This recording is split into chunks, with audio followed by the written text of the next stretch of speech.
So the first thing that you're going to need to do is make a Zoom account. So first off, you will go to zoom.us on your web browser and click sign up. It's free. This will take you through a series of steps that will set up your Zoom account and download Zoom to your computer. So this is the Zoom application right there. You click it to open and it's connecting because I already have a Zoom account. Otherwise, it would prompt you to sign in with your Zoom account. There's 3 buttons here that you are likely to use on this homepage: New Meeting, Join, and Schedule.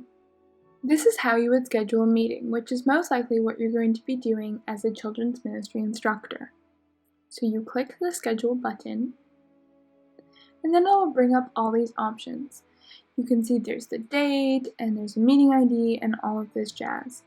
Passwords can be really complicated on Zoom, especially if the parents or the students don't know what it is. So I recommend either turning it off or changing it to something that everyone will know and that you have specifically told them is the password beforehand. Then you will press the schedule button, which is down there, and it will schedule it in your Zoom account. For me, it also schedules it in my Google account, which is why it's prompting me here to sign in and give permission. After you have scheduled it, it should show up in your Zoom account on the right-hand side where it will list all the meetings that you have scheduled. It will also show up in the meeting category.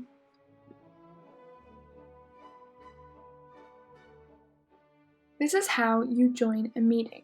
So you could press Join Meeting and type in the meeting ID in that top corner. It also shows you what your display name will look like. You can change that if you want. Those are 2 buttons that I would never ever press. It will really mess things up for you, and there's honestly no reason for you to press them as a teacher. Once you have filled out a meeting ID code, that join button will turn blue and you'll just press join. Another way that you might be asked to join a Zoom call is through your email. Here is a link provided by my choir teacher that I would join to get onto my choir class Zoom call. To get on this call, I would just press this Zoom link. It would look no different than if I'd entered the meeting ID through the app.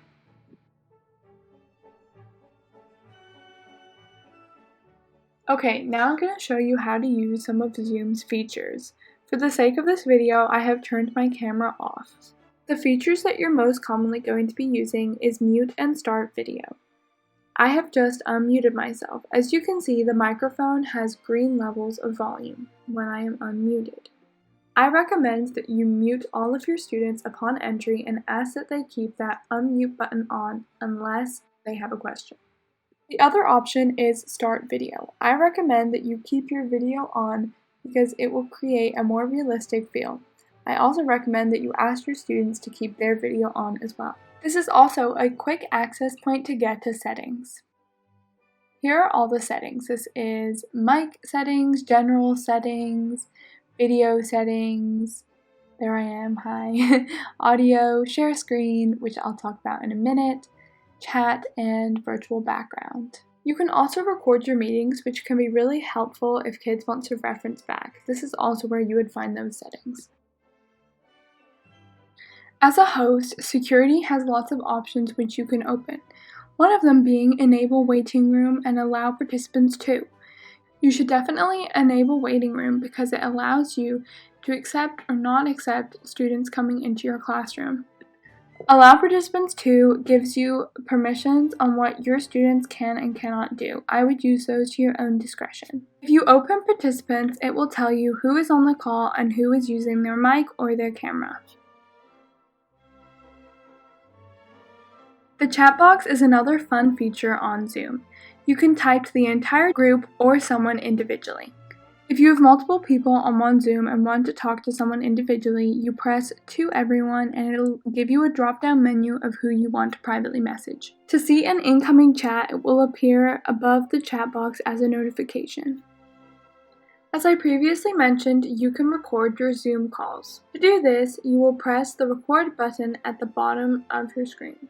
It will show that you are recording in the top left-hand corner. You can pause and stop the video whenever necessary. Another feature you might find helpful are the reactions. To click a reaction, just press one of the 2 that you want to display. The rest of your class will be able to see these and they disappear after 10 seconds. Your students can also do them. To enlarge your Zoom screen, press the button on the top right-hand corner. This is also how you exit full screen. The final thing I want to teach you for Zoom basic features is where to find your meeting ID. To find the ID, click the I in the top left-hand corner. There's a ton of really helpful information here, like the password, the meeting ID, your name, and you can also copy link and share this call with whoever you want to. The final thing you can do is change your meeting name. You can do this when you schedule your call as well, but if you forget to, you can always rename it by pressing I and changing it to whatever grade in children's ministry that you are. Now the part that I'm sure you're most excited to learn how to use, screen sharing. To screen share, you're going to find that little green button at the bottom of your screen and click it. Once you've clicked it, it will pop up a window like this. Select the window that you want to share and press share. If you are planning on showing a video, tick both of these two boxes down at the bottom to ensure that your class gets the best experience. Now you are screen sharing. This is very exciting. This is what your screen will look like as you screen share.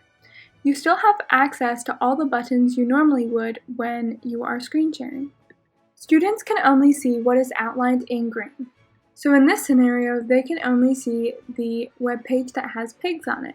You can still access the chat box while screen sharing. You just have to go onto your menu, click the double three dots, and press chat.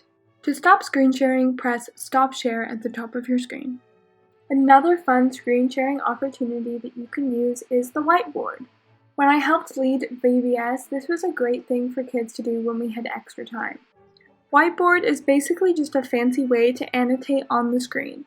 Kids can draw, they can use the spotlight tool to highlight what they want other people to see, they can use the stamp, and they can even type something out. You can even annotate on your regular slides by pressing annotate in that drop-down menu that you saw earlier, but it's definitely more fun to have it as an activity like a whiteboard. You would stop sharing this screen the same way that you would stop sharing any other screen, just by clicking stop share. At some point, you're going to have the need to end the call. As a host, when you click end call, there are two options that will pop up: end meeting for all and leave meeting. Your students will only see leave meeting. If you click End Meeting for All, it will basically do as it suggests. It will end the meeting for all of your students. This is the one that I recommend that you press at the end of your children's ministry calls, just because you don't want students to stay on and get up to whoever knows what. Once you have pressed either of these two buttons, you will no longer be on the call. If you recorded any of your meeting, this little pop-up box will come up and it will tell you where it has saved your video. So that is how you use Zoom. I really hope that you guys learned something new today and that you feel more confident going into this upcoming school year. Do not worry if you run into technology problems. Everyone will do so at some time, and it's really nothing to worry about. We're all getting used to this new technology. Thank you so much for watching, and you will all be in my prayers.